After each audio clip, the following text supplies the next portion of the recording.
Westport is the forgotten Fitzgerald place. location. Yeah. Do you think we're crazy? They told me they were making a documentary about the Fitzgerald's time in Westport, Connecticut. And I thought, oh my God, hold on. I'm sorry, guys, but I did. And what's next? Zelda's first shopping trip to Macy's in New York. I mean, how minute are we going to go?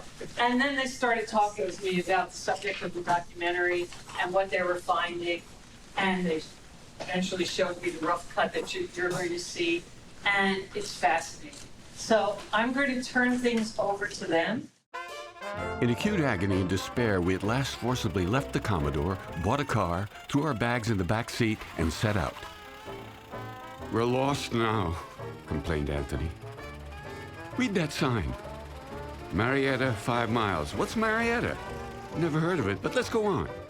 We can't turn around here, and there's probably a detour back to the post road." The way became scarred with deepening ruts and insidious shoulders of stone. 3 farmhouses faced them momentarily, slid by. A town sprang up in the cluster of dull roofs around a white tall steeple.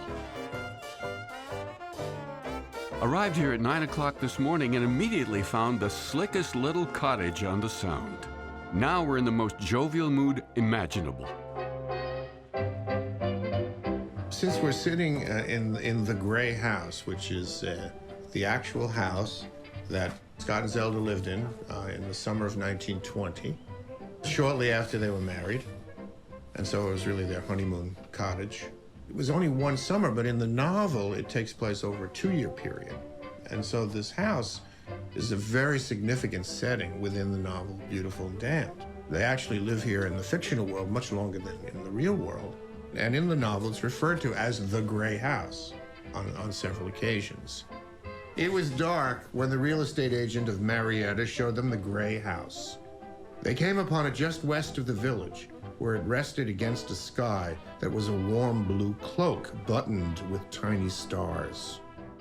They signed a lease that night, and in the agent's car returned jubilantly to the somnolent and dilapidated Marietta Inn. For the first time since their return, she knew what she wanted. Oh, yes, that's it. A little gray house with a sort of white around and a whole lot of swamp maples, just as brown and gold as an October picture in a gallery. They ended up in Westport because Zelda was interested in a place where she could swim. People had told them that places up in New England had lakes that were far too cold for her to swim in. So that was the main reason why they ended up in Westport. It is there that she ran over a fire hydrant. We have a house with a room for you and a ruined automobile because I drove it over a fire plug. Then, Gloria, hesitating between 2 approaches and making her choice too late, drove over a fire hydrant and ripped the transmission violently from the car. Westport was his and Zelda's first summer in the East. Think of all of us when we're around 20 and we see some other landscape. That has an effect that 10 years later, it wouldn't have. It's about growing up. Well, that had to be very powerful. We have to remember that when he went to Westport, all of that was new. This was a new kind of living. These were new people. And he was seeing for the first time the great gaudy spree of the 1920s playing out in front of his eyes. This postcard was written to her mom, and Zelda's writing to her mom, "Thanks for the sheets." Right, because she's just gotten married. Yeah. She's 19. Yeah, it's like She's in college. You start out after they get married in Save Me the Waltz, they're in the scene where they're basically in the plaza in New York, right? And so they're in the bed together, and you sort of see this very claustrophobic space, and then they move. The next place they move is to Connecticut. The book moves to Connecticut, right? And so this is her chance to be the woman of the house, and yet she cannot fulfill that role. You know, you just mentioned something that I never really thought about before. Her only novel, Save Me the Waltz. That was written 10 years later. 34, yep. Yeah. And she's still thinking about this house. Right. Like Beautiful and Damned, he wrote a year after they lived here. Yeah. You know, and it was very fresh. It's very fresh for her 10, 12 years later. It's a long passage, but it's your grandmother writing about when they first get to Connecticut, and it's a beautiful passage. I'm reading from Zelda's book, Save Me the Waltz, and this is her description of what we think might be Westport. The green hills of Connecticut preached a sedative sermon after the rocking of the gritty train. The gaunt, disciplined smells of New England lawn, the scent of invisible truck gardens behind the air in tight bouquets, apologetic trees sweep the porches, insects creaked in the baking meadows widowed of their crops. There didn't seem room in the cultivated landscape for the unexpected. I mean, all they'd done was get kicked out of hotels up until then, so it makes sense they would be trying to settle down in Connecticut. Liquor came in on Campo Beach, a short walk from where Fitzgerald and Zelda lived that summer. 16 stills were reported in Westport. Truck carrying $17,000 worth of booze held up. Hawthorne N again seen of booze selling. It is alleged that Rose was involved with a gang shooting at the Metropole. What place is that? The old Metropole. Filled with faces now dead and gone. Filled with friends, gone now forever. I can't forget as long as I live the night they shot Rosie Rosenthal there. Bald Jack Rose was implicated in the conspiracy to kill Beansy Rosenthal. It was the most sensational event of the time in the criminal justice world. He was a very simpatico, unsavory type, but perfect for a novel.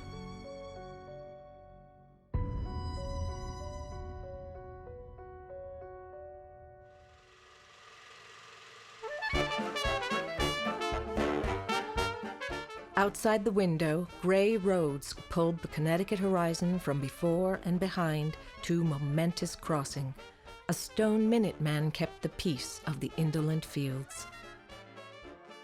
More from their fear of solitude than from any desire to go through the fuss and bother of entertaining, they filled the house with guests every weekend and often on through the week.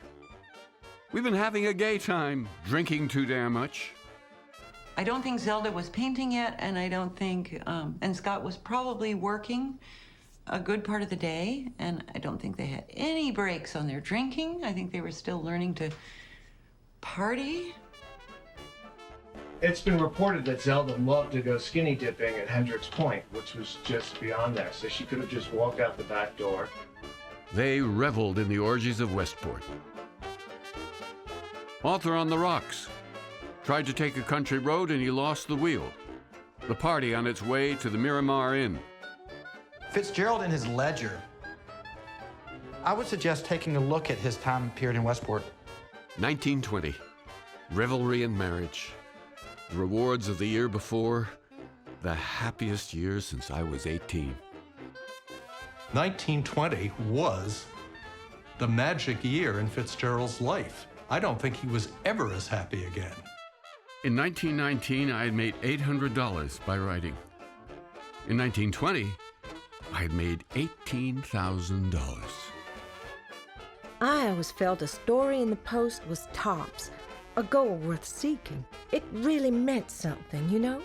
They only took stories of real craftsmanship, but Scott couldn't stand to write them.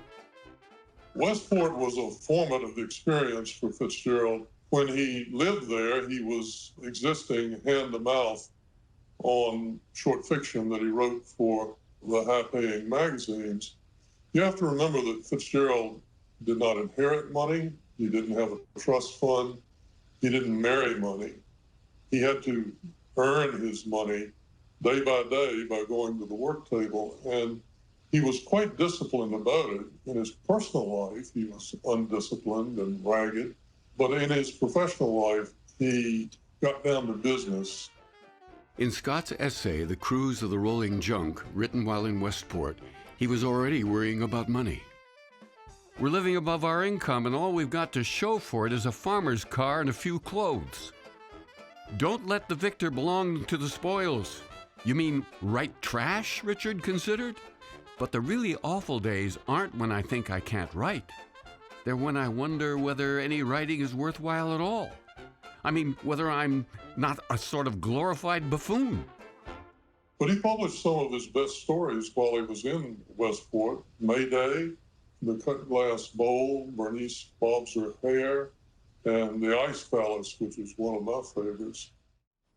It was a time where Scott had the confidence of having been a success as a writer, and Zelda hadn't found her voice yet, although she wasn't unhappy. I don't think that Scott was borrowing her diaries for writing Beautiful and Damned. I recognized a portion of an old diary of mine which mysteriously disappeared shortly after my marriage, and also scraps of letters which, though considerably edited, sounds to me vaguely familiar. In fact, Mr. Fitzgerald, I believe that is how he spells his name, seems to believe that plagiarism begins at home. Zelda had always fascinated Fitzgerald. He was enamored of her very much, but also he saw her as wonderful material for his fiction. When those diaries came into his hands, he must have seen them both as a document that gave him insight to his life, but also he must have seen their commercial possibilities. George G. Nathan, Scott's editor at the literary magazine Smart Set, found Zelda's diaries in the basement of the Westport home. They interested me so greatly that in my capacity as a magazine editor, I later made her an offer for them. When I informed her husband, he said that he could not permit me to publish them since he had gained a lot of inspiration from them and wanted to use parts of them in his own novels and short stories.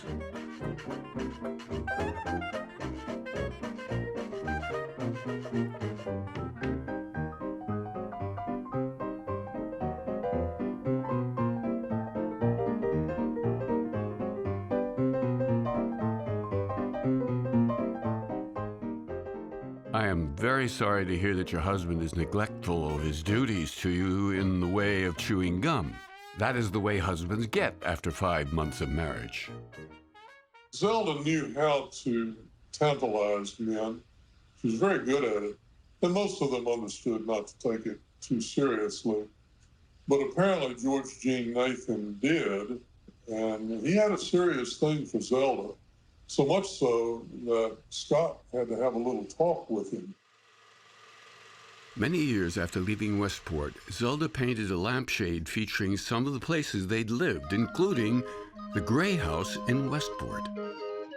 Zelda put Nathan on that lampshade, maybe as an act of rebellion against Scott, because he did try to manage her.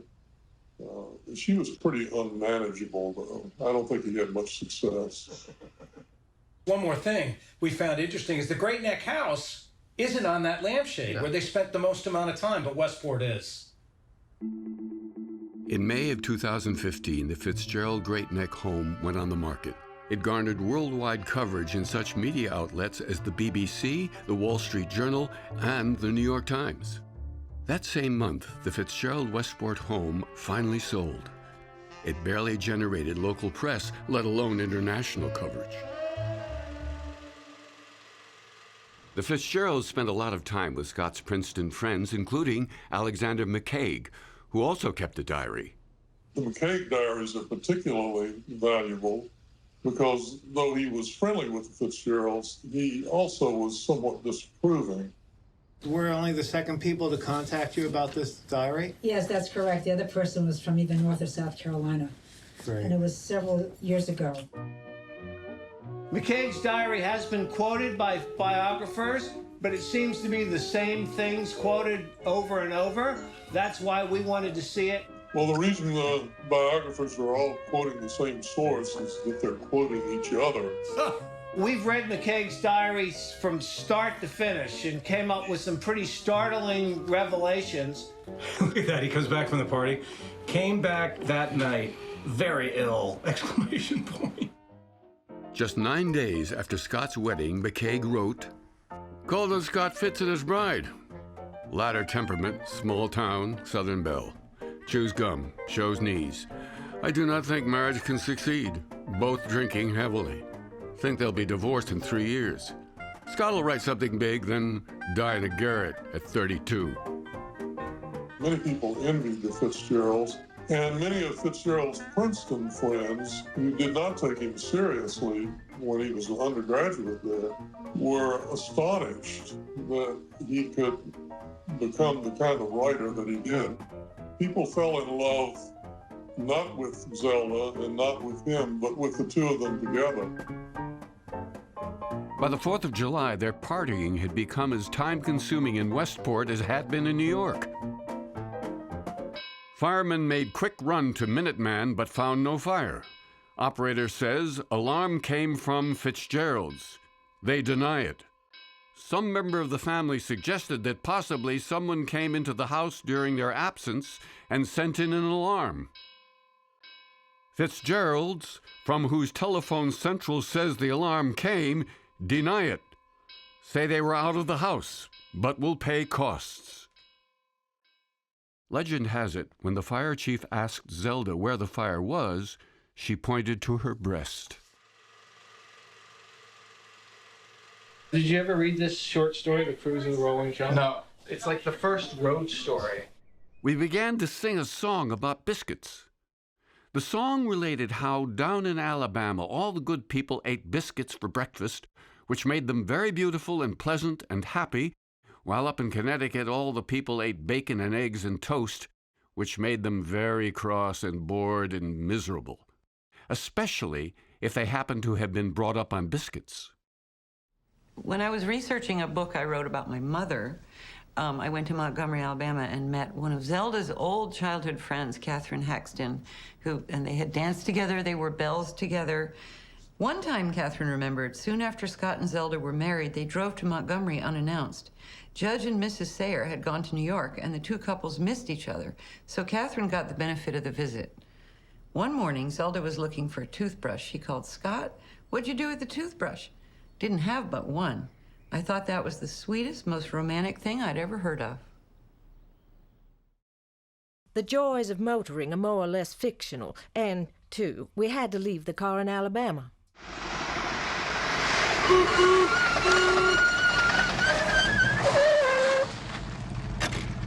You are a rotten driver. We missed it, didn't we? In the case of The Cruise of the Rolling Junk and The Beautiful and Damned, a lot of it had to do with automobiles and driving, which was a novel sort of thing. You read The Cruise of the Rolling Junk and you see that car travel was hazardous and dangerous and a great adventure. All of that comes to fruition in The Great Gatsby with Gatsby's gorgeous yellow car. It all does come in a sequence, and it helps you track Fitzgerald's thinking and the development of his thought. I think, as some people have said, Gatsby was his second try at it. The Beautiful and the Damned was the first. It worked in The Beautiful and Damned, so he's going to draw from it and put pieces of it in Gatsby, too. Makes perfect sense.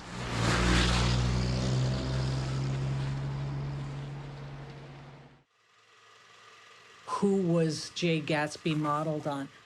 I find it interesting that so many people are digging into who were the sources for Gatsby. There have been some specific names proposed, and then there have been other theories, so we may never know. I heard he was in oil from a man who knew all about him, grew up with him in Texas. I knew somebody who grew up with him in St. Paul. Well, you look at him sometimes when he doesn't know anyone's looking at him. You can see it in his eyes. I bet he did kill a man. Which one is he? Yes, there is something ultimately about Gatsby that we never quite know. You're not supposed to be able to grasp it. Right, Yeah. his essence, yeah.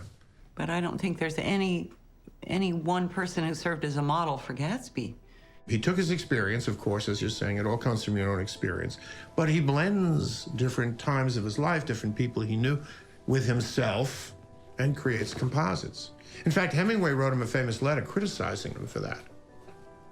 You should base one character on one person, like I do.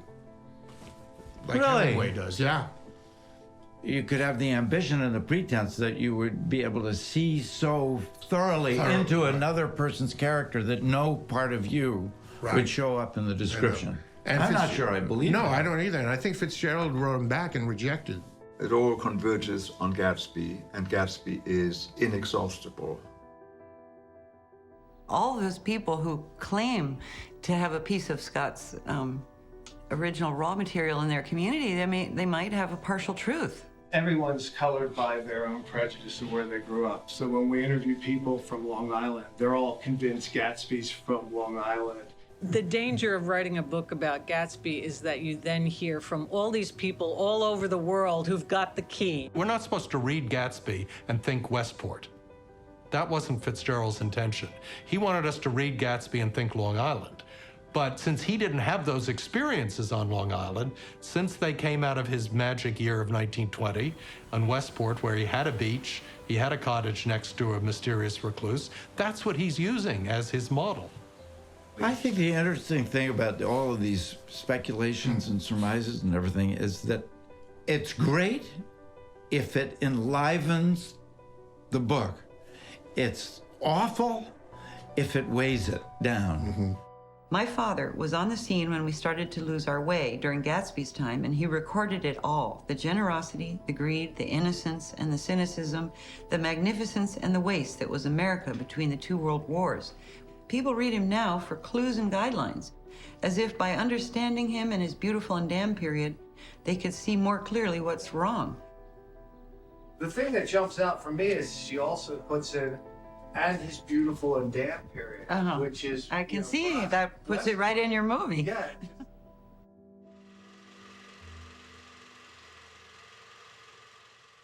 I would say that scenically, Westport was very, very important. That people think that the scenes were really, you know, of the water and Gatsby's home and all that was really Kings Point. It was really more of the Connecticut view, and most people don't realize that.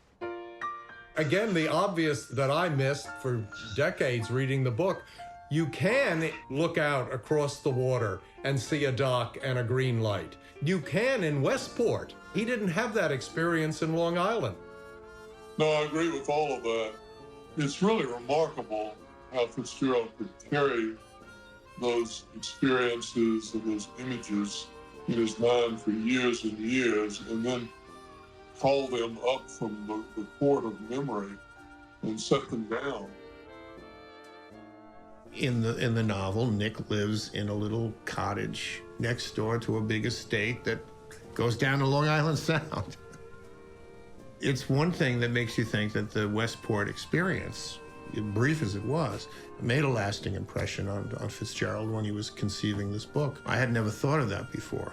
But it's certainly next door, the way Carraway's cottage is next door to Gatsby's mansion, to this estate and a mansion right next to where we're sitting just now. Yeah. And I can imagine that even if he was thinking of setting the book in North Shore of Long Island, it's the next door-itness of it, as you pointed out, that may have stuck in his mind, and he added that detail to the book. Maybe it didn't do anything more than just give him permission. To move things around. To say to himself, there could be a grand house, and there could be a little dinky little house right beside of it. I know this because I lived in one. That's right.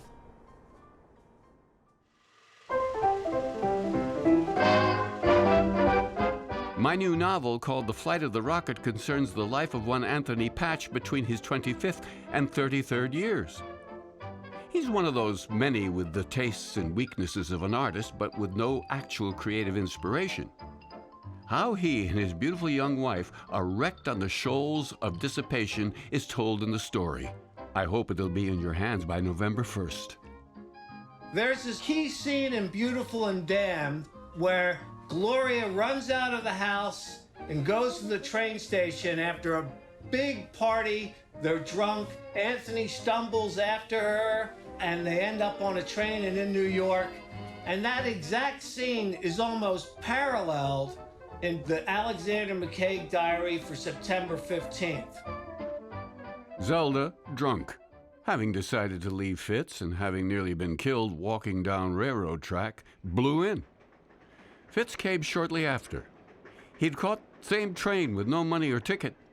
They threatened to put him off, but finally let him stay on. Zelda refusing to give him any money. They continued their fight while here.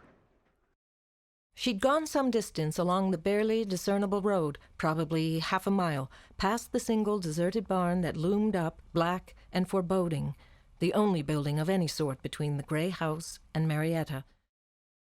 Then she turned the fork where the road entered the wood. That was the great cascade of wires that rose high over the river like the legs of a gigantic spider whose eye was a little green light in a switch house and ran with the railroad bridge in the direction of the station. Interesting that that was based on real experience. I always sensed that it probably was. Now we have the proof. On that day, they left the gray house, which had seen the flower of their love. That's a pretty good line, isn't it? And if that's autobiographically true, which I see no reason to think it isn't, Zelda certainly, and Scott too, felt that this is where their relationship was at its most passionate. Went to visit Fitzgerald's at Westport. They had to burn his socks, sheets, everything. Stayed drunk for 2 weeks straight. Atmosphere of crime, lust, sensuality pervaded house. I don't know who you're talking about. Yeah. I had never heard of F.E. Lewis. No, there's F.E. Lewis. Okay. Never heard of F.E. Lewis. Fitzgerald was in the little cottage with Zelda. Next to them on the left was that fantastic millionaire, or today be a billionaire. The fact that Lewis had these parties that really resemble a Antonioni movie. Society sure to fly high at Saugatuck Fete on Saturday. Arrow to club to carry passengers skyward. Lewis's parties attracted the country's top celebrities, including Fitzgerald's favorite movie star, Ina Claire. John Philip Sousa wrote and performed a song for a Lewis event. Houdini bound and pushed off dock in mystery stunt. Houdini would come popping up, and he did. Marceline the Clown. Whole animal circus shipped out of New York. Photographs of the parties next door to the little cottage that Scott and Zelda lived in. They looked like stills from an early version of The Great Gatsby. And there was no end to it. Those parties must have been something, I tell you. If he saw Lewis's house, and as you say, Lewis's house had a ramshackle aspect to it, maybe that aspect goes into Gatsby's mansion. Not the Norman architecture, not the turrets, but the fact that it was sort of ramshackle. And I can't imagine that he was ever a freewheeling, drinking carouser, but perhaps he was. He had, after all, 4 wives at the end of the line. But do you sort of get the kind of man that he was? He was sort of almost like a Howard Hughes. Well, you gotta believe Fitzgerald must have met this man, but there's no reference in any of his letters. Although other Lewis parties didn't garner the attention of that event with Susan Houdini, Lewis's extravagance had no limit. Several times he'd brought real cowboys and Indians to his Westport estate for Wild West battle reenactments. And of course, Lewis hosted soirees that summer of 1920 for the town's well-to-do. When I first came to Westport, I rented a home at 95 South Campo Road from Maggie Jelliff Schuyler, and she and Zelda were exactly the same age. And during that summer, she attended parties at 3 homes, the Stranahans, the Lewises, and the Bedfords. And it was at the Lewis's home that she was introduced to Zelda. Zelda's actions at the party, Zelda got very drunk. She was quite an exhibitionist. There was dancing at the party, but apparently she went beyond the conventions of the time period and was not asked back, although he did allow her apparently to use his beach. I didn't know about his experience living next door to this reclusive millionaire in Westport. That is very, very valid material for his own personal experience as a writer, bringing that to bear on his new novel. Setting Gatsby's mansion and Nick Carraway's cottage in a fictional place named West Egg isn't, if only subconsciously, an echo of Westport. Westport, West Egg. I agree. All of that about the mansion next door was a great revelation to me. I had never seen that anywhere. I did not know that that mansion existed. I'm certain that Fitzgerald patterned The Great Gatsby with Nick's little bungalow next to Gatsby's great mansion next door. I'm certain that came from the experience that you're describing. It's rare to find anything new in Fitzgerald's scholarship. Truly it is. Most of it is very familiar and very repetitive. Well, this is truly fresh.